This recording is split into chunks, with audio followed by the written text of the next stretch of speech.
True Crime Brewery contains disturbing content related to real-life crimes. Medical information is opinion based on facts of a crime and should not be interpreted as medical advice or treatment. Listener discretion is advised.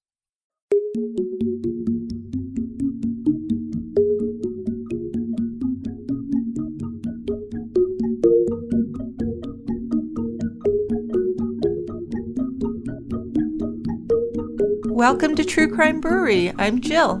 And I'm Dick. In September 2015, 25-year-old Jack Taylor was found dead.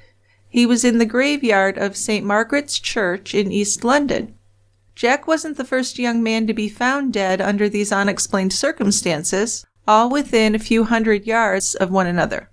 It was initially believed that these deaths resulted from drug overdoses, but Jack's death led the police to find a more sinister cause. A killer had actually lured these men to their deaths using online dating apps. 2 days before Jack Taylor was found dead, he had arranged to meet with a man he'd been chatting with on the dating app Grindr. When his family and friends didn't hear from Jack, they reported him missing. Then the police showed up at his parents' home with the worst news imaginable. Join us at the quiet end for the Grindr Killer. 4 suspicious deaths under very similar circumstances in the same area of London all pointed to one killer. Today we're going back 40 years to learn about the monster responsible and his methods to lure young gay men into his deadly web of lies. So today's beer is Old Engine Oil, and I'm kind of fudging a little bit because this is a beer brewed in Scotland. Well, that's a big fudging. I know, but I like the beer, so I wanted to use it. Okay, and I'll allow it. We still are in the United Kingdom, so sure. A little tenuous there. Anyway, Old Engine Oil looks like Old Engine Oil.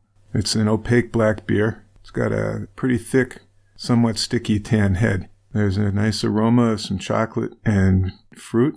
Then you get a very good taste. Espresso, dark chocolate, maybe a hint of cherry. This is just a wonderful beer. Easy drinking.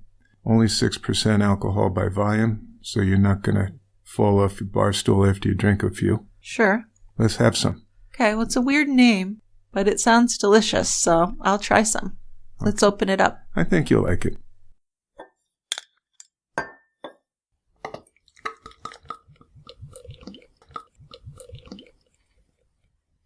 All right, over here at the quiet end.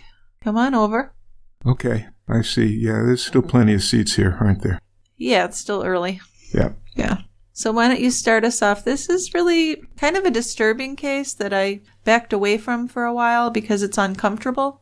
But I think the point with this case is really just the botched police investigation, which really got to me. I think that's the major point on this case. Yeah, because mistakes were made, but a lot of them were made just by complete negligence to look into things. Yeah. Yeah. And it's not, at least from what I know, it's not that hard a case to solve. No, and the other thing is, if the first 1 or 2 had been solved, you would have been able to save some people. Maybe you'd save a couple. That's right. Yes, exactly. So let's get started. Stephen John Port, that's our guy. He was born in Southend-on-Sea, Britain, February 22nd, 1975. When he was just a 1-year-old, his parents moved the family to Dagenham. Stephen grew up to be a bit of a loner. In school, he was a pretty withdrawn kid, and he just seemed to have trouble getting along with the other students. He was a pretty quiet and serious kid. He seemed more like an adult than like the other children. In fact, he was so quiet around the other kids that some of the kids thought he was hearing impaired. Now, that's pretty quiet. Yeah, he just didn't engage. Nope. No. Stephen's parents, Joan and Albert Port, had 2 children. His sister Sharon was 2 years older than Stephen.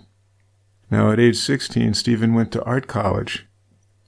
But due to his parents' financial limitations, he needed to change course, so he ended up training as a chef. I guess that means that they had not enough money to go to art school, but he could go to chef school. That's the way I would take it, yes. So having this artistic talent, but being unable to afford art school, did cause some resentment in Stephen. It left him with the feeling that he could have made much more out of his life, but he'd been held back. He ended up working at a bus depot, cooking for the drivers and the other staff. So back when Stephen came out to his family as gay, his parents weren't comfortable with his lifestyle. That's the way they looked at it.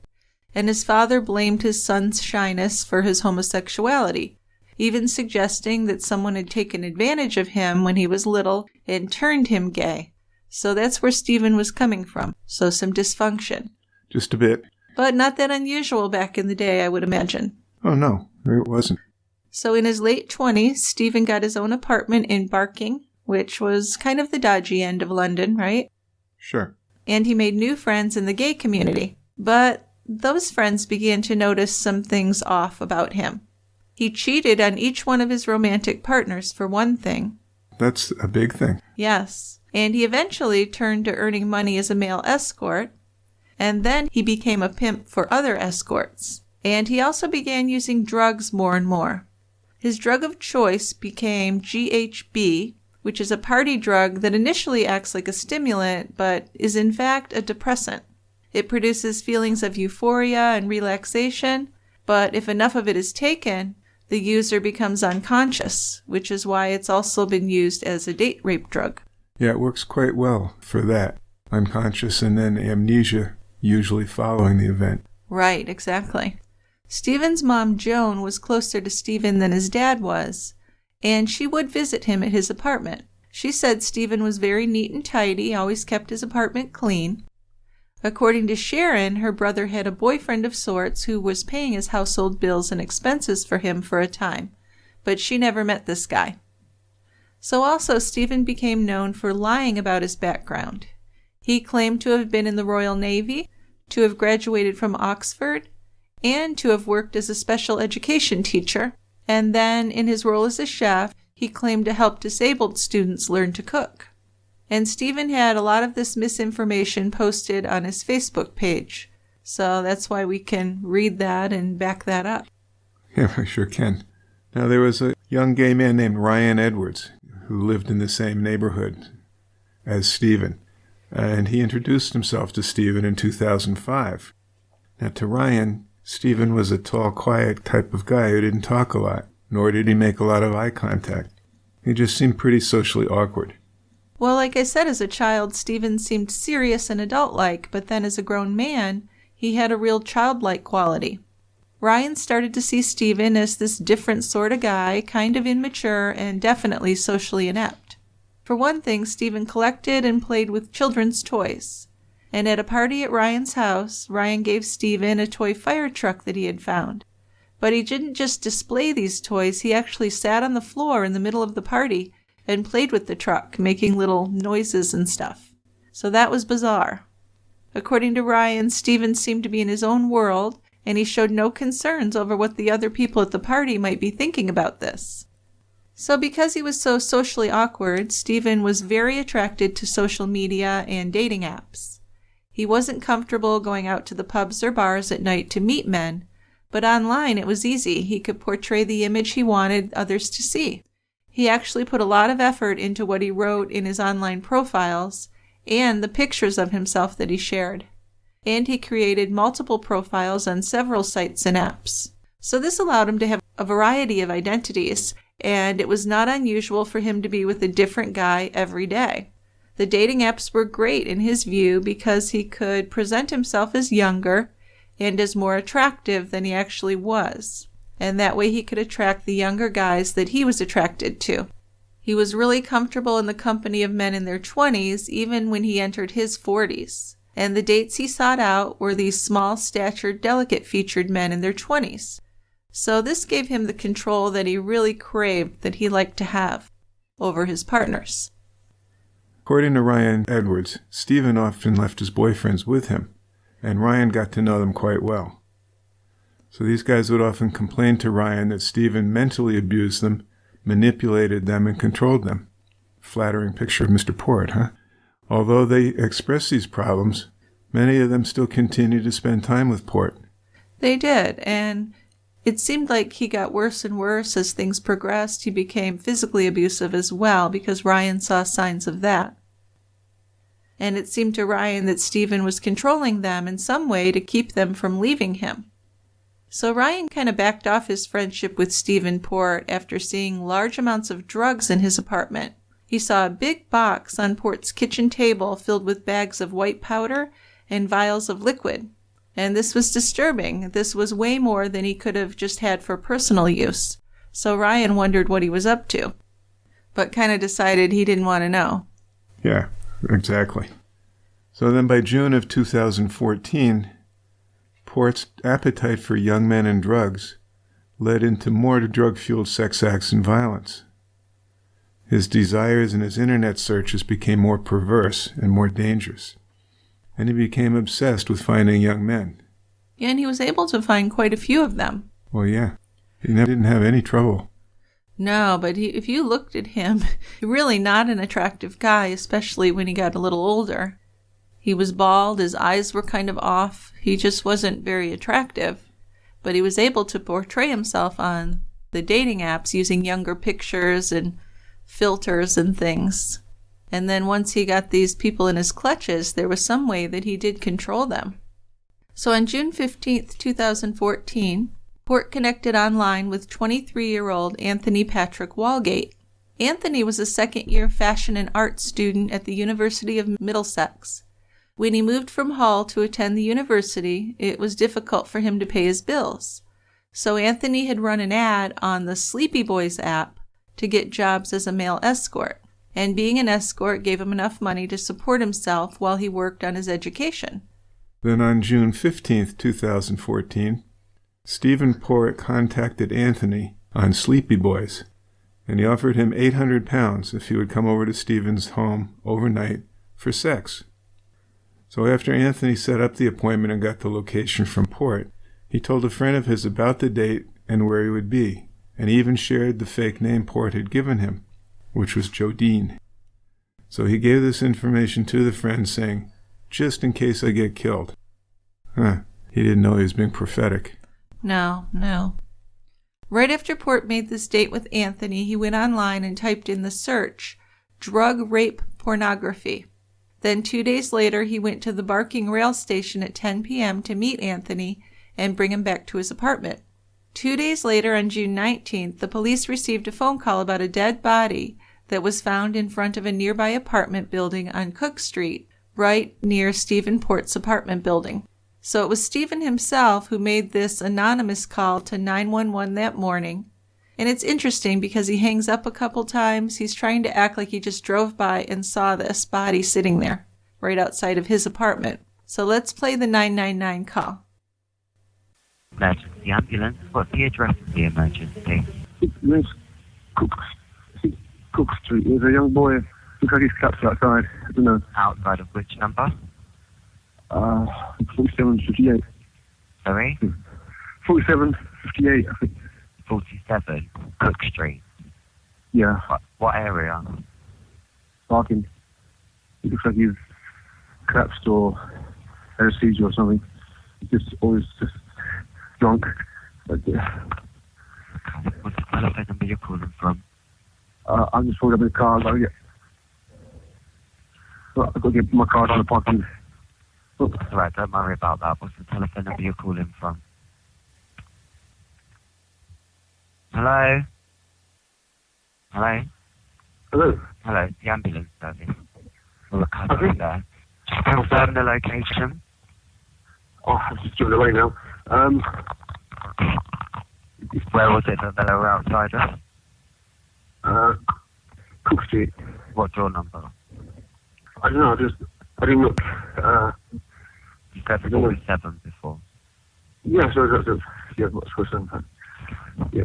Do you think that they had a seizure, is that correct? It's no, floor. Yeah. So were you passing by in your car? Yes. Okay, and you've drove past now, so you're no longer there. That's right. How old did he look roughly, sir? 20. 20. Do you know if he was awake? No. Do you know if he was breathing? No, I don't know. Did you see anything happen at all? No. No. You just think that he possibly had a seizure, he was lying there on the floor? Yes. Thanks for letting us know. We'll get someone there as soon as we can. Okay. Okay. Thank you. Oh. Hello, sir. It's the ambulance service. Sorry to bother you again. It was definitely Cook Street that the patient was on. Yes, definitely. Yes, Yeah. I passed in hands. It was Cook Street. Okay, and were you just kind of driving past and you just kind of saw the patient lying there? I was just driving at my car park. Oh, into your car park there? So, the 994.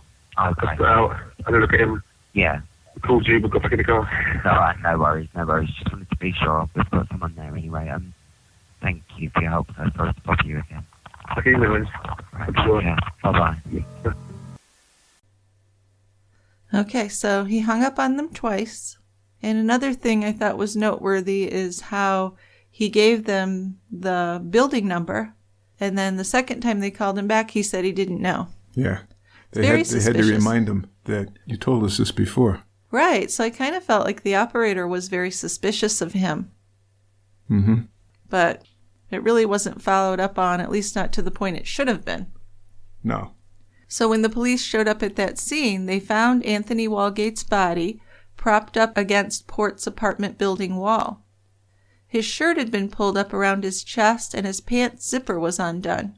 His head was hanging forward as if he was asleep, and Anthony's underwear had been removed and put back on inside out and backwards. He also had 14 bruises on his body, and it would turn out he died of an overdose of GHB. There was also a bottle of GHB found in Anthony's pocket. So after a brief inquiry, Anthony's death was ruled a drug overdose, not a sex crime or a homicide, despite some of that evidence, which suggests that. Yeah, well, yeah. The guy who made the call, that'd be someone you'd want to talk to, right? Sure.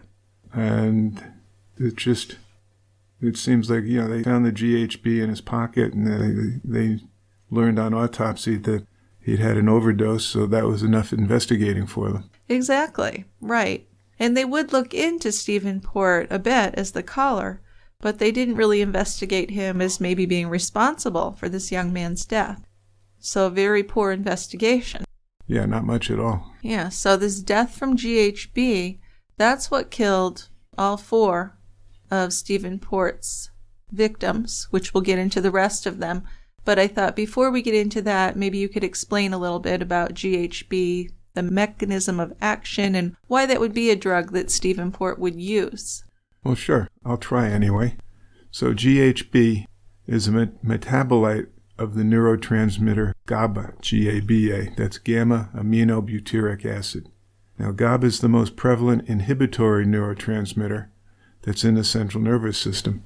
Inhibitory neurotransmitters have many functions, but mostly they serve to modulate the central nervous system by slowing down the firing of other neurons, both in the brain and spinal cord. So that's why they call it an inhibitory neurotransmitter. It basically slows things down. It had been used as an anesthetic at one time, but using it as that resulted in a number of serious side effects. So this has been discontinued, at least for use as an anesthetic agent.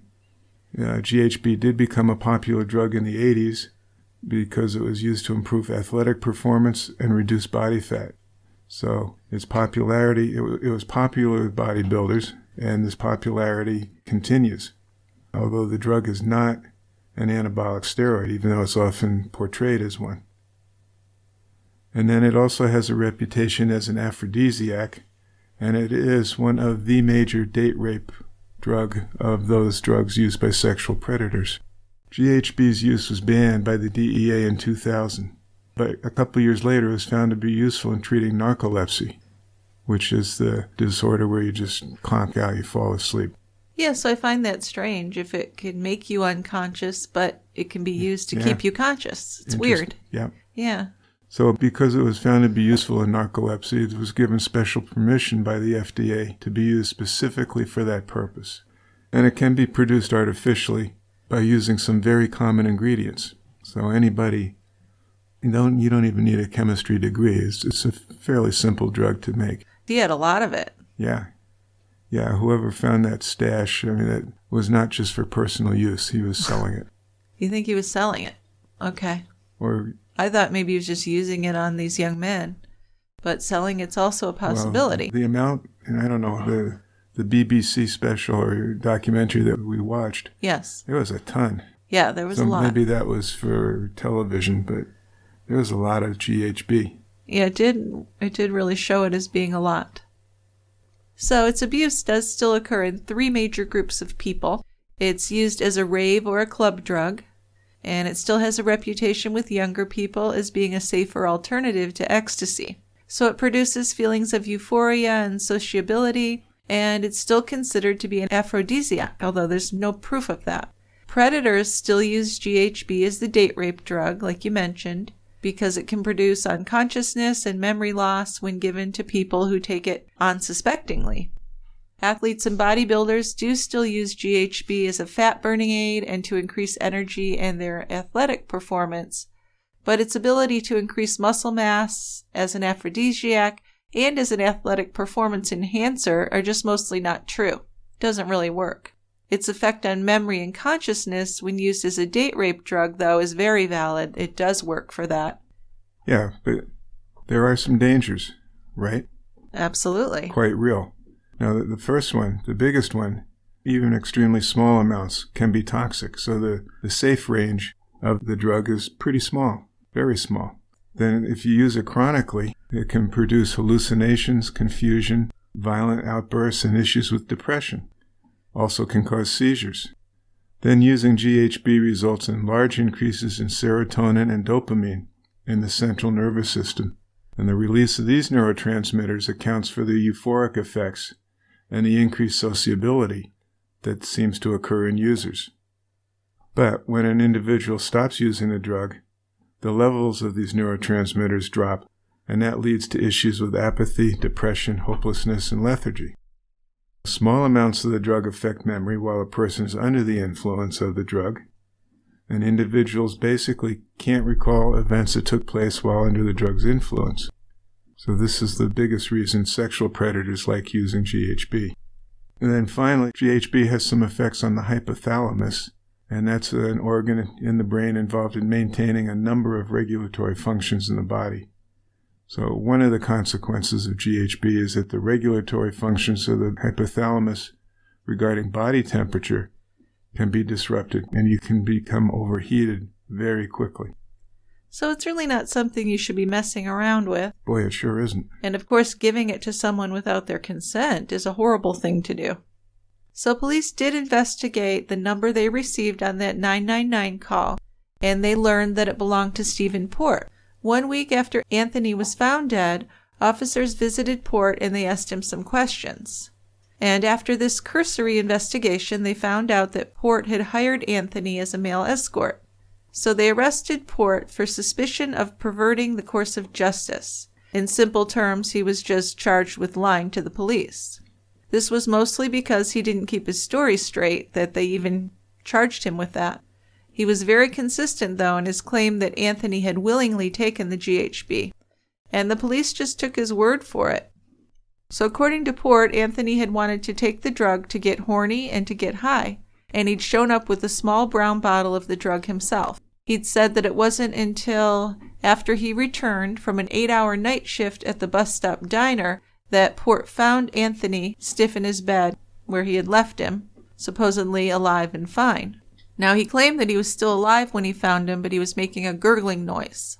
Port said that after he found Anthony, he panicked and dragged him out of his apartment building and left him leaning against the wall.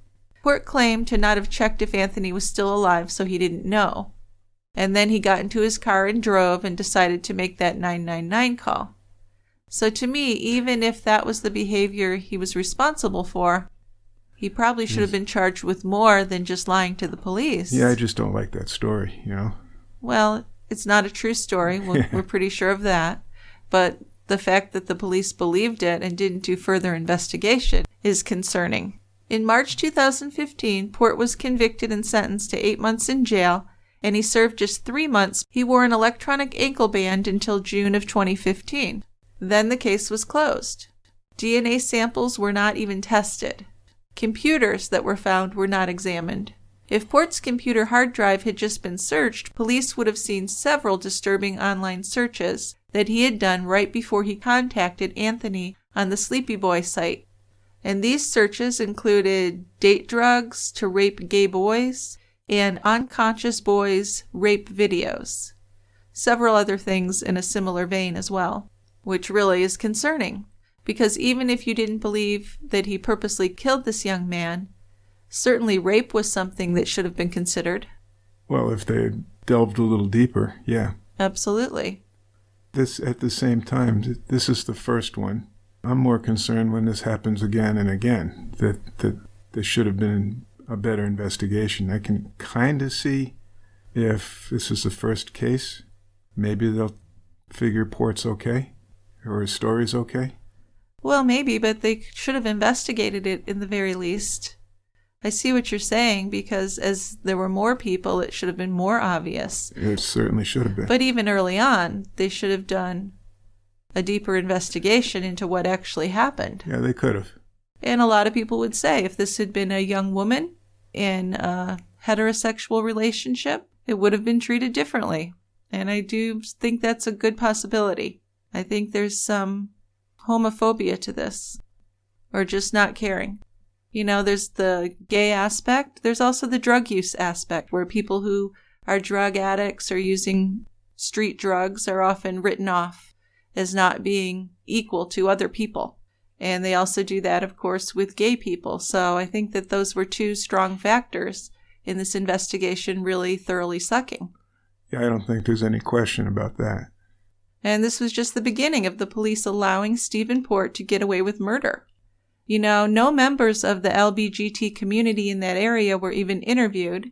If they had been, there were people, including Ryan Edwards, who had further information that could have helped out. Yep. And Anthony's aunt, Kate Whelan, was unable to get the police to further investigate Anthony's death. She made an appeal for people to be careful when using dating apps and websites. And she said to the local media, Aunt was murdered by a predatory serial sex fiend. Aged just 23, our aunt was enjoying university and had an exciting future. Our lives will never be the same. We live daily with trauma, shock, anger, and pain. Please be careful if you are using dating apps. Although your kids are young adults and you feel they are sensible, please reinforce the stranger danger warnings. The internet is a fabulous thing, but be aware there are predators. So she was right on the money there. Right away, she thought he was murdered. Yeah. And I think that's another thing police should have listened to, what kind of young man this was, and what he would have been involved in and what he might not have been involved in if it was his choice. But before Port was sent to jail for lying to the police, he would commit more crimes. 22-year-old Gabriel Kovari moved to London from Slovakia in June of 2014, and he found a flatmate. But after just 6 weeks living in the spare room of John Pape, Gabriel moved in with Stephen Port. Then in August, Gabriel was living with Port when Ryan Edwards was introduced to him by Port. Port had described Gabriel as his new Slovakian twink flatmate. And Ryan liked Gabriel, who was intelligent and nice to talk to. So Ryan kept in touch with Gabriel. They texted each other occasionally. And when Ryan texted Port to tell him how nice he thought that Gabriel was, Port texted back, "Will do, I'm taking good care of him. He he he." Then within days of that text, Ryan noticed that Gabriel just wasn't there. He had disappeared. He texted Port asking if he had heard from Gabriel. And Port replied that he didn't know where he was, that he may have left to stay with some soldier that he liked. Short time later, Ryan received a long text from Port saying that he had some really sad news. According to Port, Gabriel had gone back home, picked up a mysterious illness, and died. So that's hard to swallow. It is.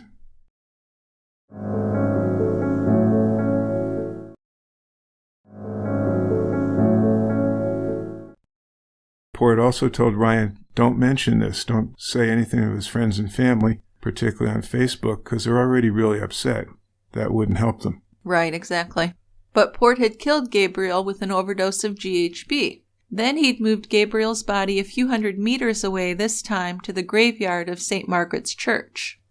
So it was August 20th, and East London resident Barbara Denham was out walking her dog on the church grounds, which was her habit to do. She unleashed her dog to let him run around a bit, and as she walked toward the abbey, she noticed a young man sitting upright against the stone wall. Barbara approached him, but when she was close enough to speak to him, she noticed that he was very still and he didn't seem to be breathing. His head was down and he was wearing sunglasses, but they were crooked on his face, and she could tell something definitely was not right. She clapped her hands and she shouted out, but he didn't respond. Then she noticed that his skin had a bluish hue and that his eyes were glassed over, so she called 999 right then. When the police came, they suspected that Gabriel had died from a self-inflicted drug overdose, and they decided that his death was not suspicious. They tracked down his address, which led them to the apartment of John Pape. But John had many questions about Gabriel's death. He went online and he found an article about Anthony Wallgate's death. Anthony's body had been found in almost identical conditions just 2 blocks from where Gabriel had been found. But the police were not making that connection. They didn't link the deaths of these 2 young gay men at all, and they gave no warnings to the local gay community. Ryan Edwards didn't even hear about the deaths, even though they occurred right in his neighborhood. And he had vital evidence in texts on his phone. But it wasn't shared with the police because he didn't even know it was significant. So I really think if the police had reached out to the LGBT community there, local people would have been aware and they would have shared what they knew to help in the investigation. So definitely lives could have been saved. Yeah, this was what I was talking about. Mm-hmm. That maybe the first time, and now they have 2 deaths in fairly close proximity to each other, right? Very close. And similarities in the deaths. So, boy. Very similar, yeah. That should be investigated. Absolutely it should, but it really wasn't. Then, just a week after that, Stephen Port contacted 21-year-old Daniel Whitworth on the gay dating site FitLads. On September 3rd, 2014, Port asked Daniel to meet for a coffee or a drink before having dinner at his apartment. And in his message, Port wrote, "Just so you get to know me a bit so you know I'm not some psycho." Oh, jeez. Yeah, another comment that just makes my blood run cold. So 3 weeks after finding Gabriel's body, here's old Barbara walking her dog again on the same church grounds. And she noticed another young man sitting in the exact same place where she had found Gabriel. Isn't that unbelievable? So, and she's the looking. Same woman. Same woman. It is unbelievable. And this body, as people might have guessed, was Daniel Whitworth. Yes, well, she thought, oh no, please not another one, hoping that this was just a drunk kid. But when she approached him, she knew right away that he was dead. She touched his skin where his ankle was exposed, and he was cold to the touch.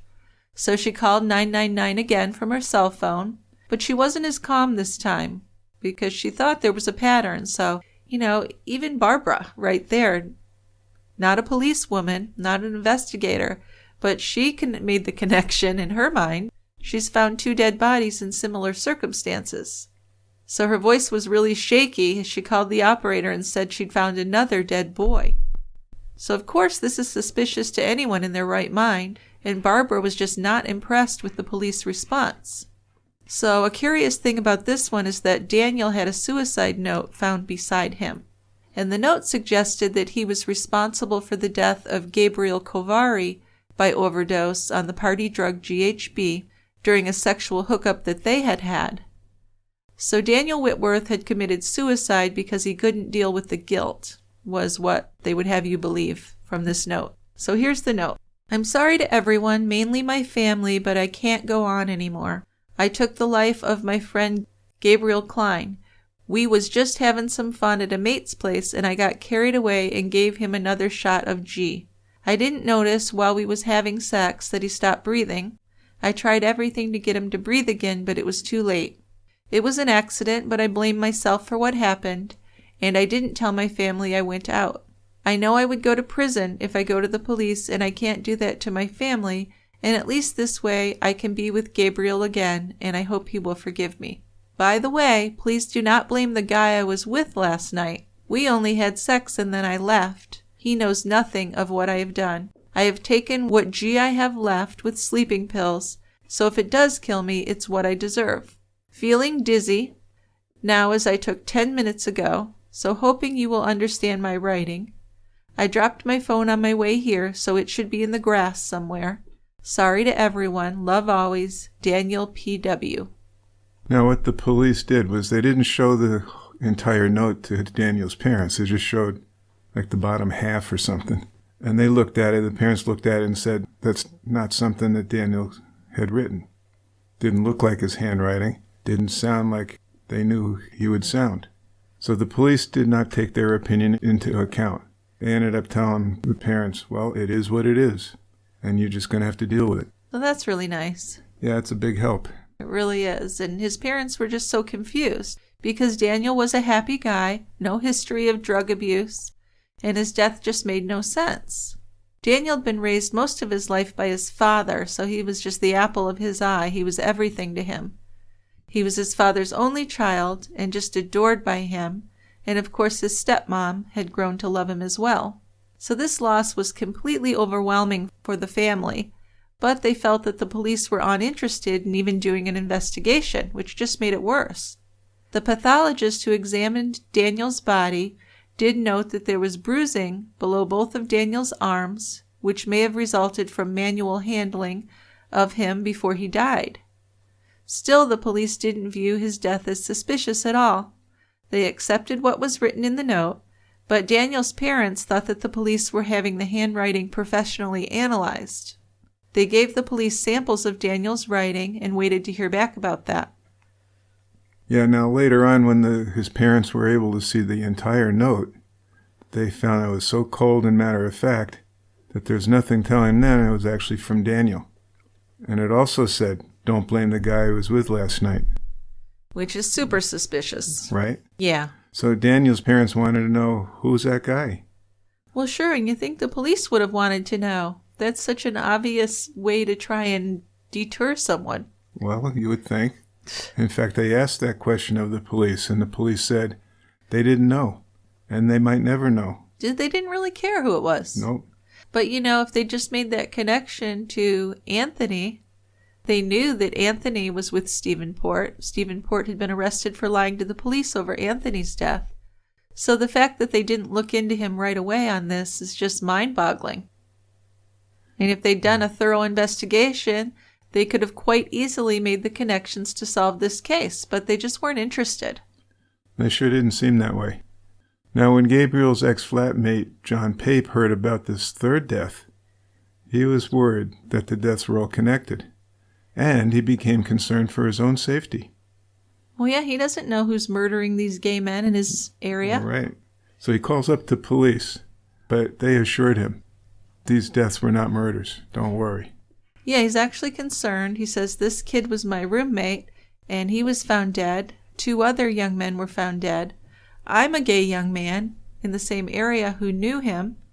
What's going on here? And they just said, these aren't suspicious. These aren't murders. Pretty much just leave us alone. And Stephen Port made attempts to bolster his cover story, too. He made up a fake Facebook profile under the name John Luck. And this was supposedly a 21-year-old former gay porn star from California, now living in England. And he claimed to have known Gabriel. He started spreading stories about Gabriel and Daniel being involved in dangerous chemsex orgies. He said that the 2 young men had been together at an orgy in the area, and he wrote that it was the young guys being given loads of drugs from older guys, and that the young ones were taken advantage of when they passed out. So there are little bits of truth sprinkled in there. Yeah, here and there. He said that one of them passed out and woke up being raped. And he wrote that the parties sometimes lasted for days nonstop. So really, if you're a decent investigator, you would see this all as very suspicious and as a way for him to try and cover things up. Well, you would. But if you don't look into it, you'll never know. John Pape went back to the police, and he was told that because he wasn't next of kin, he couldn't get any information. But Pape told the police that he might have information that could help with their investigation. He'd been Gabriel's roommate. He knew different people Gabriel had seen and what Gabriel had done. But they told Pape they would have to speak with their superior officer and get back to him. But they never contacted him again. So they didn't want to talk about it. They didn't want any information that he might have. Yeah, that's right. So Pape contacted gay online news site Pink News, and also Gallup, which is an LGBT support group, and they have close connections with the police. Both of the organizations contacted the police to let them know about Pape's concerns. They told the police that Pape could have relevant information about Gabriel and Daniel and chemsex parties. But the police, for whatever reason, said they didn't want to speak to Pape. And furthermore, they said none of these 3 deaths were suspicious. See, well, yeah, I guess at this point you're getting caught. So you got to double down. Either you admit that you fucked up or you just double down on it. You're so right. You're so right about that. I definitely see it the same way. So on June 23, 2015, Daniel Whitworth's parents were asked to come to the inquest into Daniel's death, and they learned that the police had recorded that they had positively identified Daniel's handwriting in that suicide note. The coroner asked the detective if the handwriting had been analyzed, and the detective said that they had looked at it themselves at the police station. But no expert analysis had even been done. Too expensive. So it's like you or me looking at some handwriting and say, yeah, that matches. Yeah, could be him. Yeah. Well, the detective in charge was then asked about a blue bed sheet that Daniel had been found sitting on, and his parents knew nothing about this. No DNA testing had been done on this bed sheet, the detective said, because they didn't think that this death was suspicious. But if that DNA had been tested, they would likely have found Stephen Port's DNA, right? Which, of course, was in the police database already because of his earlier arrest. So possibly, but it didn't happen. No, so another mistake made. Yeah, then the coroner brought up the bruising that had been found under Daniel's arms and on his chest. Daniel's parents, looking at this, say, well, that's not a suicide. He'd been taken to that spot and dumped. It seems obvious, really. Now, the parents asked for further investigation, but they were told, no more investigation's going to be done. So we've got this open verdict, but no more was going to be done about it. Case closed. Now, Daniel's parents felt that big mistakes had been made, and that the killer of Daniel, Gabriel, and Anthony would never be found. And this cleared the way for another young man to be killed in the same fashion. So let's add one more corpse. Right, so even if you're doubtful after the first kid, after the second kid, and then after the third kid, come on. This is just such an obvious pattern. I think this Barbara finding 2 dead boys in the same position in the same place, right there, that should have been plenty to set off a huge investigation. Right. There are no coincidences here. No, absolutely.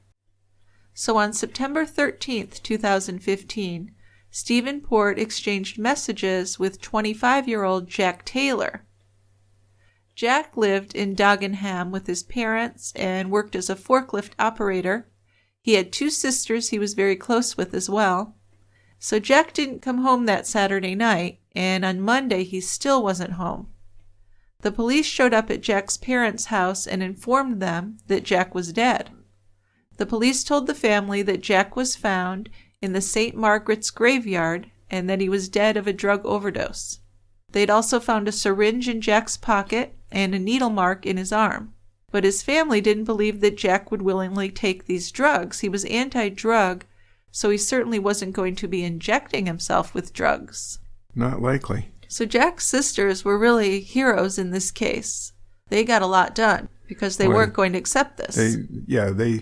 They knew in their heart of hearts that the police scenario wasn't the case. Right. So, and the things they would find out when they started investigating would only back that up and convince them more. Absolutely. So they contacted the police for an update on Jack's case. It was about 2 weeks into it. They learned that nothing had been done in the investigation since Jack had been found. So it's according to the police, he'd been found dead of a drug overdose, and that was that. Yeah. Right. So the sisters were just incredulous at this attitude, and they began their own investigation.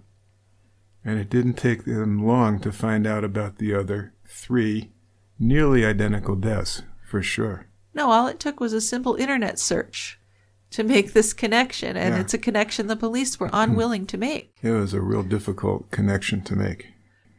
So I feel like if it wasn't for the sisters and John Pape and some others, I think Stephen Port could have gone on killing, because he wasn't even very creative or smart about this. No, he wasn't. The first one was right outside of his apartment, and he called 999 himself. Yeah, and the others were within, a couple hundred yards from him in the graveyard? Yeah, in nearly identical circumstances. Yeah. So the sisters continued to question the investigators about a connection between these deaths. Finally, the police showed the sisters some CCTV footage that they had of Jack meeting a man and walking down the street with him. So the sisters hadn't even been aware that this footage existed before that day. And they asked about the man in the footage with Jack, but the police said they didn't know who the man was, and they didn't seem to care. I mean, of course it was Stephen Port, but the police showed no concern and did nothing about it. They didn't even look into who it might have been. It seems there's no evidence they did any investigating. Which if someone turns up dead, the last person they're seen walking around with at night, that should be an important thing to look into. It would certainly be a person of interest, right? Right. And there had to be records. He hooked up with these people through social media and apps. All that could easily be traced. Yes. But it wasn't. So the police told the sisters that they had Jack with the man up until a certain point. Then they lost the man, and they saw Jack walk ahead alone to the churchyard where he was later found. And this did not make sense at all to Jack's sisters. Jack would not have walked through the park in the dark and then sat down in the dirt against a stone wall where he was found. And he wouldn't do drugs, especially injecting drugs. So the sisters were thoroughly convinced that Jack would not have walked alone into this churchyard. So they went back to the spot where the CCTV footage of Jack and the man ended, and they asked police if maybe Jack might have turned left at that spot and not walked toward the churchyard. And they finally got a policeman to go look at that footage again. And this officer looked at the footage and learned that the sisters were totally correct about this. Jack had not walked off on his own at all. He was always with this man in the footage. So Jack's sisters asked the police to release an image of this man from the footage to the public to try and get an identity. And it took several requests, but they finally did do that. The footage was finally shown on TV, and then Stephen Port was arrested. Yeah, that was easy. It could have been a lot easier and done a lot sooner. Couldn't it? Yes. So Donna Taylor, who's Jack's mother, said that the police should be held accountable for her son's death. She's accused the police of class, gender, and sexual bias, and suggested that lives may have been saved had the police acted sooner. She's not the only one thinking that way. No, not at all. So the case ended up being given over to a specialized homicide unit. Port was brought in and interrogated by the police on October 15, 2015. And he denied involvement in any of the deaths. Now, during his interrogation, Port showed some signs of nervousness, and these signs struck the detectives as maybe some deception going on. So one thing was the very low volume in his voice. Then he crossed his arms and he clenched his fists. And he was also scratching at his nose and squirming in his chair. But I guess out of context, you don't get a real appreciation for that. No, but when you watch it, you really can see. Yes. Yes. So he was charged for the murders of Anthony, Gabriel, Daniel, and Jack, and for drugging and or raping 7 more young men.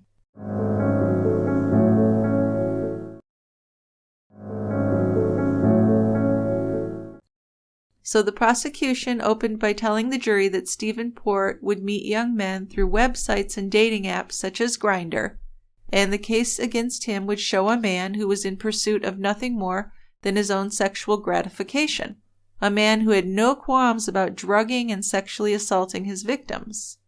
And in 4 of those cases, he had killed the young men in his apartment. Port had described himself as having a preference for young, small, boyish men, generally called twinks. His preference for penetrating drugged men was clear when examining his computer searches and his site visits, which showed drug rape pornography. He had also video recorded himself having intercourse with unconscious young men. He'd been making men unconscious with drugs and without their consent, for some time so that he could have sex with them without their consent. So drugging them and raping them, and then he'd murdered a few. Yeah, or he gave them too much GHB or whatever. Well, yes, I don't think that he intentionally wanted these young men to die necessarily, but it didn't bother him too much, did it? Sure didn't.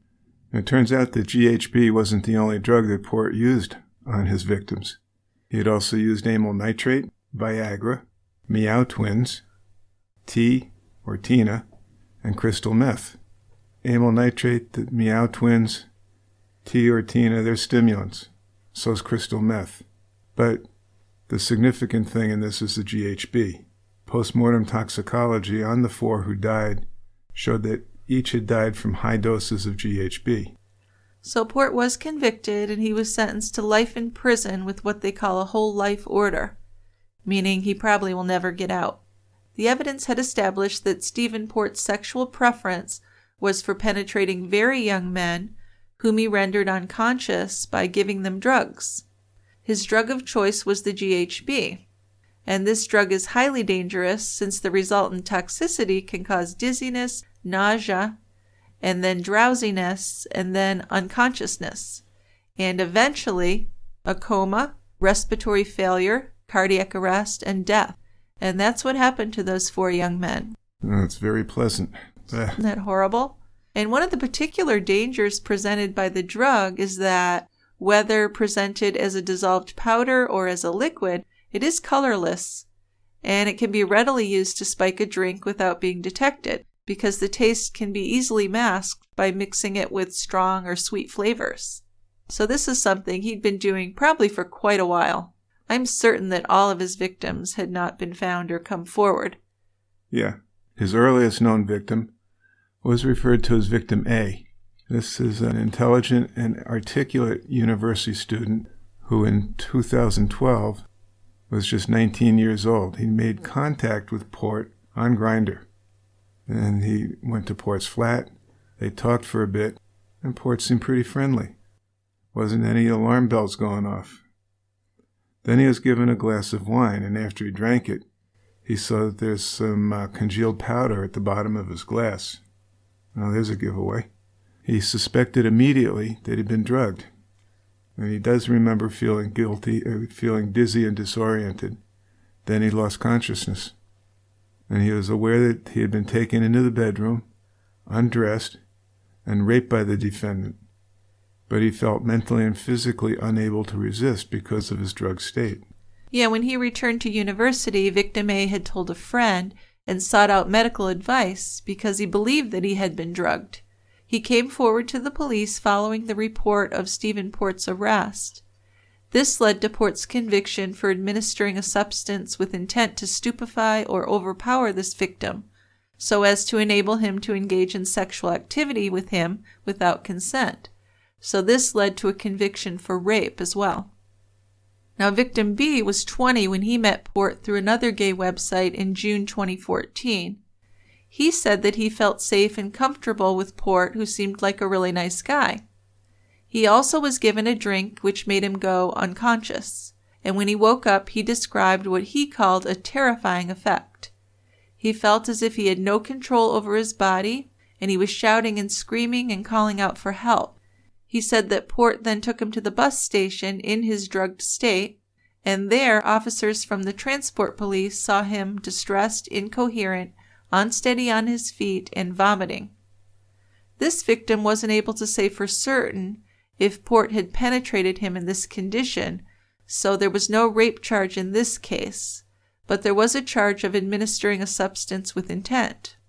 So when the jury considered Port's knowledge and intention in relation to his next victim, who was Anthony Wallgate, and he was one of the murder victims, of course, they determined that Port's intent was to rape him as well.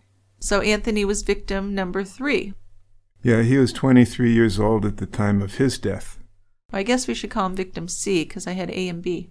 So victim C was Anthony Wallgate, the third victim, who was age 23 when he was killed by Port. Yeah, in her victim personal statement, Anthony's mother described him as being clever, funny, and talented. And she said that all he ever wanted was to be a famous fashion designer, and she was sure he would have made it. One of his friends said he was not very good at managing his money, and that's why he resorted to working as a gay escort. But he took precautions.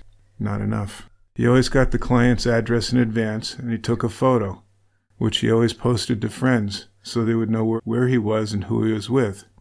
Then through a gay website, Anthony made contact with Port and agreed to meet at Barking Station on the evening of June 17, 2014. He and Port agreed that he would be paid £800 for an overnight session. Since Port had no savings of any kind and no access to £800, he almost certainly had no intention of paying Anthony. A later examination of Anthony Wallgate's Oyster card, which is a public transport card, it was established that he had arrived at the station just past 10 that evening, and he was never seen alive again, and his phone was never used again. It was determined that Anthony was deliberately given an overdose and raped before his body was left outside the apartment building.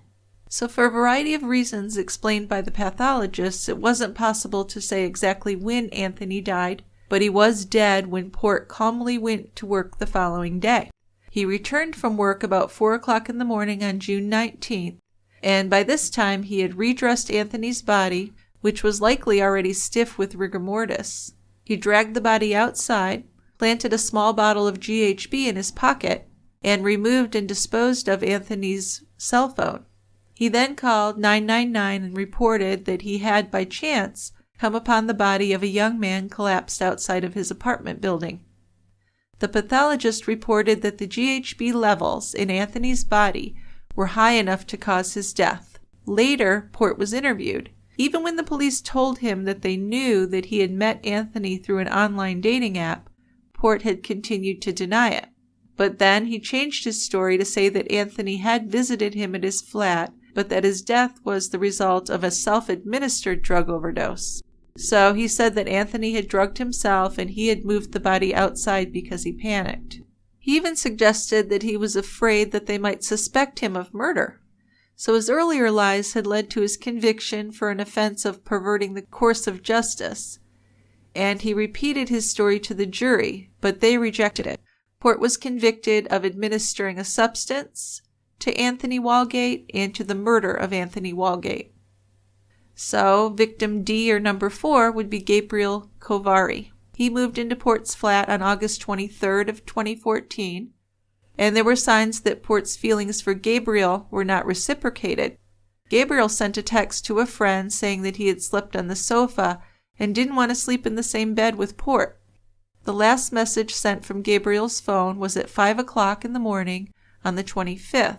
Port gave drugs to Gabriel, intending to penetrate him when he was unconscious, but the overdose that he administered turned out to be fatal. And the next day, Port changed his phone number and told Ryan Edwards that Gabriel had left unexpectedly. Meanwhile, just by chance, Port's sister called him and had found him in a very upset mood, saying that there was a body of a young man in his apartment. This young man was Gabriel. Gabriel's body remained in the apartment for days, actually, and it wasn't until the morning of August 28th that he was found propped up against the wall of the churchyard. He planted a bottle of GHB in his pocket and disposed of his phone, so the cause of death was ruled a drug overdose with fatal levels of GHB. So on this one, Port was convicted of administering a substance to Gabriel and murdering him. Gabriel had a brother who spoke in court describing the impact that his death had upon the entire family. And I'm very curious about Port's sister. Why didn't she contact the authorities? I'm surprised that she wasn't charged with anything in this. Yeah, it's her brother. Well, that just kind of indicates to me that that family has some serious issues. There's some problems there. Yeah. So the next victim, number 5, or victim E, was Daniel, 23 years old. Daniel and Port had made contact through the gay dating website FitLads, and after a lot of exchanges, they agreed to meet on the afternoon of September 18th. Daniel left work early that day and texted his partner to say that he'd be back late. Now at 10:30 the next morning, Port deleted his FitLads account. Now he did this because Daniel was dead, and he was attempting to delete all traces of their contact. And then that night, Port carried Daniel's body to the stone wall where he left it in the same position that he had left the body of Gabriel Kovari. And as he had done with the others, he planted a bottle of GHB in his pocket and stole his cell phone. Now, the cause of Daniel's death was GHB toxicity.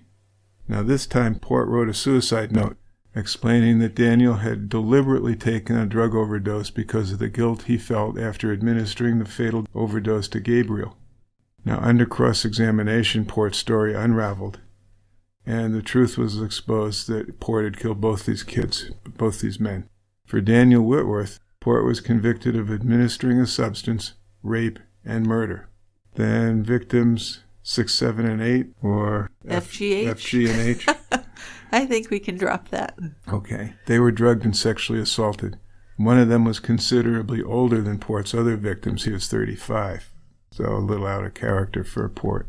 So then we come to Jack Taylor, who was the 9th victim and the 4th murder victim. There was evidence that he had accessed gay dating websites before, but he wasn't actually out as gay. There were also strong indications that he didn't voluntarily take any drugs. After an evening of social drinking at a local club, Jack had gone home and gone on the Grindr app. He contacted Port and they agreed to meet at Barking Railway Station, which they did at about 3 a.m. on September 13th. He then went back with Port to his apartment, and Port, of course, was the only living witness to what happened. Just before 7:30 that morning, though, he blocked Jack Taylor's account on Grindr, deleting the messages that had passed between the two of them. So it's believed that by that time, Jack Taylor was already deceased.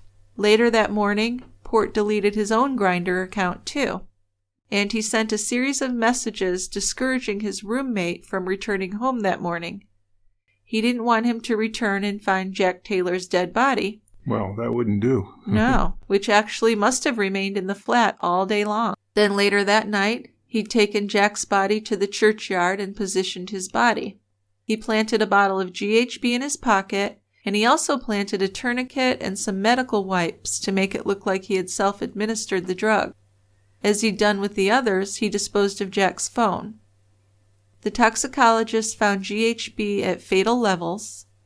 Because Jack had been drinking at the club and because alcohol and GHB can have a cumulative effect, the pathologist certified the cause of death as being a mixed drug and alcohol overdose. So when Port was first asked about Jack Taylor, he said he didn't recognize his name or his photo. He'd not been in contact with him on Grindr, he said. Jack had never been to his flat, and he'd never had intercourse with him. He had no involvement in his death. He even said that Jack wasn't the sort of guy he would go for, since he tended to go for younger guys. And Jack was all of 25 years old. Yeah. When he testified at the trial, Port changed his story again. He said that Jack was at his flat, and then they had moved into the churchyard to have sex there, and Jack had administered the drugs to himself, and when he left him there, he was alive and well. And the jury was smart enough to dismiss this as more lies. So for Jack's death, Port was convicted of administering a substance and also of murder. So after Jack was murdered, Port raped at least one other young man, and he was convicted of that rape as well.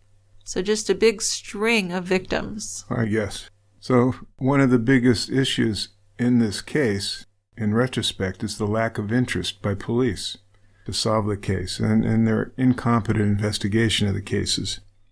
Families and friends of several of the victims have accused the police of being homophobic and prejudiced, and they suggested that if the victims had been young women, there would have been a much different response.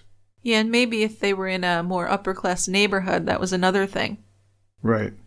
Now, evidence heard at trial showed that there were a series of chances to catch Stephen Port sooner than they did, but police failed to follow through.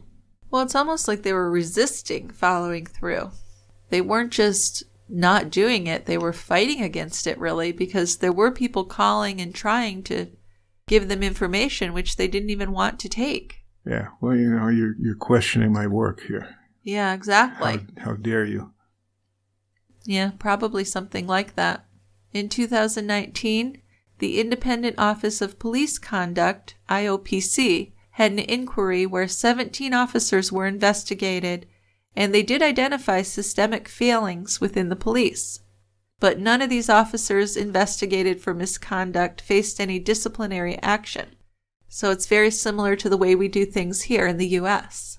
However, though, 9 officers are required to improve their standards, whatever that means. The findings were brought forward by a coroner who, sitting for a pre-inquest review, promised the grieving relatives a full, fair, and fearless inquiry. 10 officers had been served with misconduct notices over the case, and then an additional 7 with gross misconduct notices.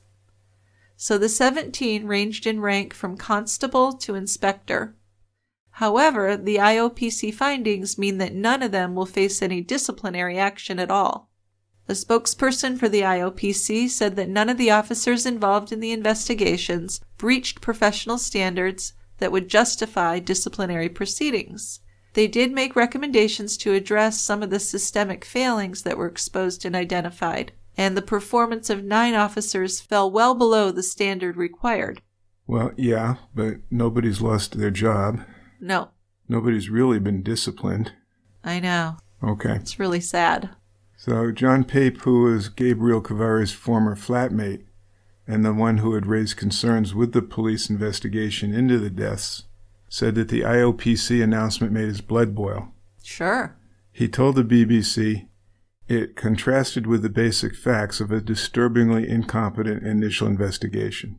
He said he was not clamoring for individual officers to be harshly punished, but he was concerned about the consequences for the LGBT community and their families of institutionalized incompetence and prejudice within an unaccountable police force.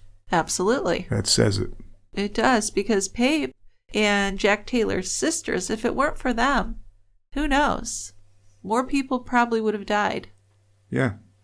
So our sources for this case are the London Evening Standard from November 2016.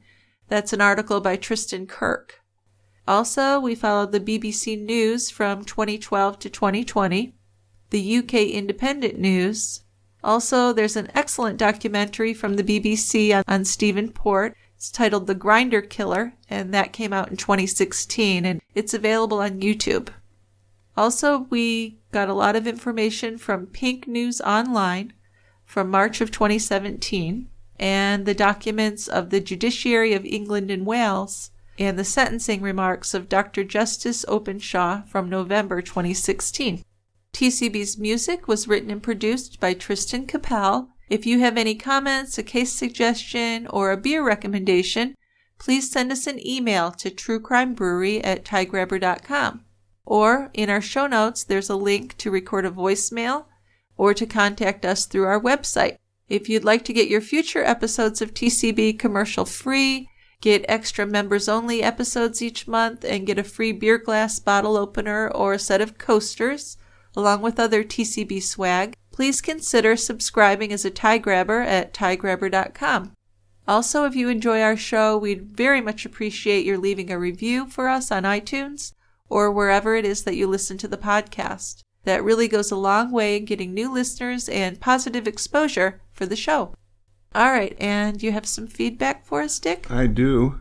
I have a couple voicemails and a couple emails. A fruitful week. Yes, we've been getting more. I appreciate it a lot. Yeah. A lot. Very good. So the first voicemail is from Monica, and she has a case suggestion. Hello, Dick and Jill. My name is Monica, and I have a case suggestion for you. I grew up in a little tiny town very close to the Mexican border in South Texas in the Rio Grande Valley. And during my sophomore year of high school, there was a very interesting case that I never really dug into or got to know. It was just all over the news. And it was very terrifying and scary.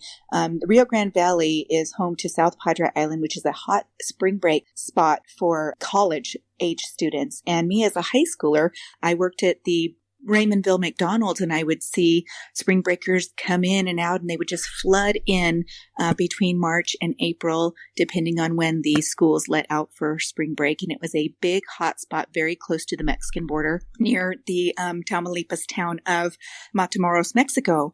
And as a high schooler, this being all over the news, it was the case of a satanic drug cult out of Mexico who would kidnap and sacrifice and murder and torture. Several people were found in a grave subsequent to the missing and abduction of Mark Kilroy, who I believe was a student at University of Texas in Austin, but I think his family was out of state. I want to say a neighbor, like New Mexico or something like that. But he was a I think a pre-med student.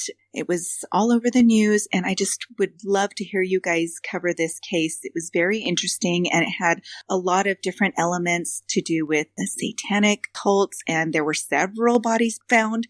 I'm thinking there were in the upwards of teens or 20 in a shallow grave, and it was like animal remains and just really weird, crazy stuff. But it also had to do with some drug cartel there in Mexico.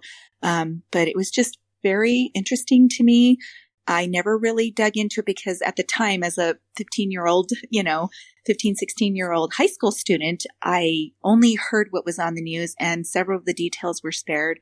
I didn't research it. I thought maybe I'd let you guys do the work, but it was the case in the Rio Grande Valley, South Padre Island missing student who went into Mexico to party, collegiate student Mark Kilroy. Anyway, I love you guys. I enjoy listening. I've been binging your podcast through the coronavirus pandemic, and I am so glad I found you guys because I have now become interested in sampling several different kinds of beers, from ales to stouts to saisons. It's just been very fun for me to explore and experiment with that as well. But love all you do and can't wait to see if you guys cover this case. Have a great day and keep up the great work. Thank you, Monica. Thank you so much for calling in with that voicemail. Now that sounds like a very disturbing case. It does. And the little bit of research I did, it's very disturbing. You've got this satanic cult that does human sacrifices. Which I always think isn't a real thing, but I guess it rarely is a real thing, right? It has happened. It has. But there have been times in recent history where it's been overestimated, I guess. The cults are good scapegoats. But this was real. This is real. So we've got murders, human sacrifices. We've got the drug cartel involved, spring breakers. I mean, there's a whole bunch of stuff. Yeah. So we'll check it out. And very different thing for us to venture into. Sounds interesting. Definitely. Okay. We have another voicemail from Rosalie. She has a suggestion, and she also has some comments. All right. Let's hear it. Hi, Dick and Jill. My name is Rosalie, and I'm a Tie Grabber team member. I guess is the best way to put it. I live out in sunny Southern California. I just wanted to thank you guys for all that you do. I have your podcast on a constant loop, it seems, when I'm not working, and sometimes when I am. I also wanted to say what a great job I thought you guys did with the Arthur Shawcross case. I'm also read a lot of Jack Olson, and that was such a complicated case, and you broke it down in a way that was easy to understand, and thankfully you left out some of the more gruesome parts, so that was fantastic. I have a case suggestion and then a couple other comments. I would love to know your guys' thoughts on the case of Fred, aka Kevin Coe. He's often called the South Hill Rapist, and he was victimizing women in the Spokane area in I believe it was late 70s, early 80s. But the story of the number of victims and the family dynamics were fascinating. And there's a great book by Jack Olson called Son. You might want to check that story out. It's really interesting. And Dick, this is for you. I just wanted to let you know how much I love your beer reviews. I also love stouts and porters. I lived in Detroit for quite a while, and I'm a huge fan of Founders Brewing, and I especially love the breakfast stout. Okay, now, my last little thing is sometimes it just feels like such a small world. So when the Susan and Felix Polk case was going on, I was working at a domestic violence agency in that area, actually. And during her trial, my agency got very involved. And it was fascinating because the staff was wildly split between wanting to stand behind and support a battered woman, but also a lot of us, including myself, really doubted her victim title. So I thought you handled that case very well as well. Actually, I think you handle all the cases well, but I just wanted to leave that.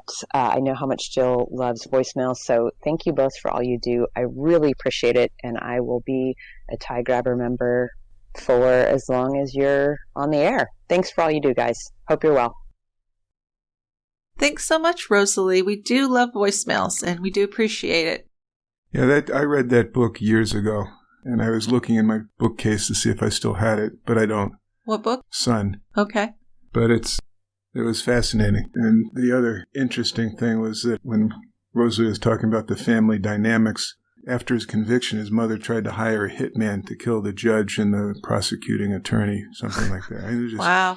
Yeah, it was all screwy stuff. Yeah, but that's fascinating stuff. I love a case with that kind of stuff going on. Well, we'll review it. I think that'd be a good one to do sometime. Okay.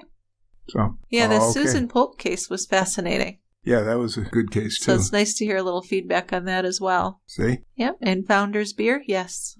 Breakfast Stout. Sign us up, yep. Okay, so a couple emails. 2 emails. One from Mary. She has a case suggestion. And she says, I love your show. I have a show idea. When I attended high school in Elk Grove Village, Illinois, our gym teacher at the time was arrested for killing her husband. That has to be something, right? To be in high school and have something like that happen? Warp you a little bit, huh? Crazy. Her name is Nola Jean Weaver. Interesting case. You might want to take a look. Thanks for being here every week. I look forward to hearing you both. Well, thank you, Mary, and thanks for listening every week. Absolutely. So, yeah, she killed her husband. Didn't get much jail time for it. I think she ended up serving only a few years. So was this some kind of abused spouse situation? I was trying to see if that was one of her things, but it wasn't. She basically shot him while he was asleep. Wow. And I can't remember if there was a trial. Well, we'll look into it. There was a trial, obviously. Oh, okay. Yeah. And I think there was a conviction, and then it was overturned. Anyway, she ended up not serving that much time.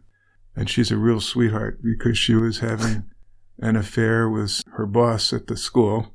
Okay. She was a phys ed teacher. And she was also banging her brother-in-law, her sister's husband. Wow. Yeah. Okay, so Nola Jean got around. Well, at least on a positive note, it breaks down that whole cliche of female gym teachers being lesbians. Jeez. Because she was apparently interested in having sex with men. Yes, that's true. Although she sounds like an absolute horror of a human. But yeah, let's look into that one. I'm writing it down. Okay. So one more case suggestion email from Barbara. And Barbara writes, I'm enjoying my Tie Grabber subscription. Thank you. My case suggestion, 41-year-old Mizek Damas, I'm probably pronouncing that wrong, killed his wife Gerline and his 5 children ages 1 to 9 in a townhome complex off of Pine Ridge Road in Naples, Florida in 2009. My close friend Gail lived a few doors away in a different building, but too close for comfort. This is a very sad story of refugee immigrants from the Haitian earthquake a decade or so ago. Gerline worked full-time and cared for her 5 children, a woman dedicated to providing a better life for her kids. Not much known about Messick. I have had a glimpse into the Haitian culture with my community being a haven for immigrants and refugees for decades. I do know that the Haitian women seem to have easily assimilated into the culture of the average working mom in the country, but the men have had a greater problem with reestablishing themselves outside of the environment they were born into and grew up in. Just an observation. The location of the crime borders the Naples, Florida city limits, both a 5-minute drive to reach from where I live. I don't feel this crime has received the attention it deserves. The crime itself is horrific enough, but then there are so many variables. Taking a truly deep dive might not be practical, but I thought if anyone could tell the story in a way that would honor Gerline and her children, it is the 2 of you. Aw, that's so nice. Thank you. Thanks for reading my email, and thank you again for the sensitivity and honesty that resonates from your podcast. XXXOOO Barbara. Well, thanks, Barbara. You're really very sweet, and it does sound like a fascinating case. It sounds like a lot in the backgrounds of these people, a lot in sociology of it. It could be an interesting thing to find out more about, I think. Yeah, which he's writing about in terms of the men having a tougher time assimilating into a different culture. I think that's what, or at least some factor in this case. I don't believe that the husband had a job, or if he did, it was kind of a menial one, and he had excellent training. Huh. So I'll check in, see if we got some more sources to look at. Well, yeah, and there has to be more information about that. There has to be a reason for that. Right. And I can think of some off the top of my head, but without knowing what's really a fact, I'm not going to guess. No speculation. No speculating today, but definitely something worth looking into. You bet. And I apologize for any mispronunciations. If you've listened to the show at all, you know that's a thing with me. On occasion. On occasion. Not too bad. You do pretty well. Not too bad, but probably at least once every other episode, there's some kind of mispronunciation, I would say. Yeah. All right. Okay, guys. Well, thank you everyone for listening. We definitely appreciate that. We appreciate your feedback. So if you have any ideas about a case, please don't be shy. Don't hesitate. Yeah, we'd love to hear it. Love to hear from you. Absolutely. And we'll see you next time at the quiet end. We'll save a seat for you. Bye-bye. Bye, guys.